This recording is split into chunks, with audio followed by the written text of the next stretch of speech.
여러분 안녕하십니까? 김항식입니다.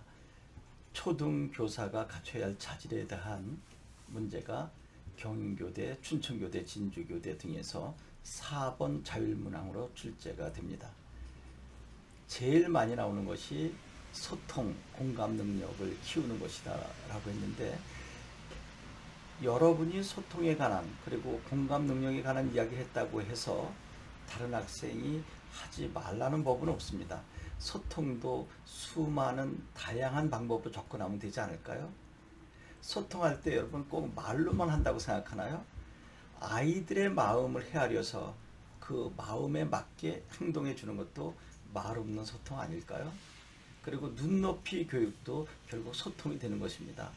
아이들의 눈높이에 맞춰서 교육하는 것인데, 여러분 그때 눈높이는 당연히 추상적인, 즉 관념적인 접근 방법인데, 구체적인 눈높이에서 시작된다는 것을 간과해서는 안 됩니다. 실제로 정말 좋은 강의를 하는 사람은 항상 한쪽 무릎을 바닥에 대고 눈을 실제로, 즉 구체적으로 학생들과 맞춰서 접근하는 것.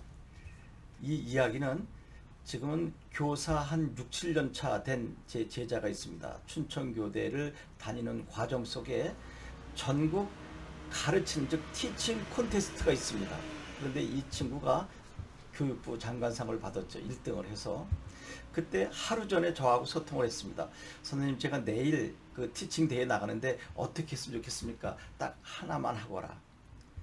항상 앞에 서 있지 말고 중간중간 들어가서 아이가 질문을 하거나 아니면 질문할 것 같은 느낌을 마음으로 읽었을 때 한쪽 무릎을 땅에 대고, 그리고 한쪽은 어깨를 어루만지면서 한쪽 손은 책상 위에 같이 올려놓고, 그래 무엇이 궁금하니라고 한 번만 해봐라.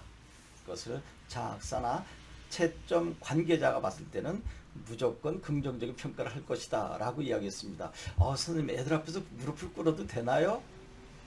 그게 바로 눈높이 교육이란다.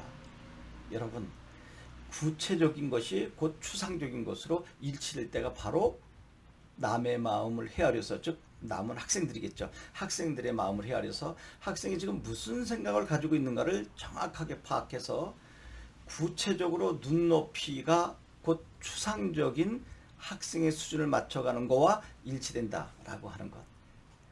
이거 썼으면 참 좋겠죠. 그런데 이미 몇 년 전에 이것을 써서 모 교대에 다니고 있습니다. 이제 그 학생은 내년쯤 교단에 서지 않을까 하는 생각이 듭니다. 그래서 초등교사의 자질에 관해서는 제가 2, 3분 정도로 하나하나 여러 개를 제시해 드릴 것이니까, 여러분들이 그것을 똑같이 쓰라는 것이 아니라 그것을 바탕으로 하나하나 여러분 나름대로 경험한 바를 적용해 가면 되는 것입니다. 이것은 자소서나 부술면접 모두 해당되지 않을까요? 요즘은 학생들이 교대 부술면접이라고 안 하고 교대 면접이라고 이야기를 한다. 그 얘기를 들으면서 그렇구나, 요즘은 구술면접이라고 하는 말을 쓰지 않는구나 라는 생각을 가졌는데요. 그리고 이제 다음 시간에는 토론 수업을 어떻게 도와서 학생들 스스로 자연스럽게 자기의 생각을 표출할 수 있을까 하는 것을 생각해 보고자 합니다. 여러분 고맙습니다.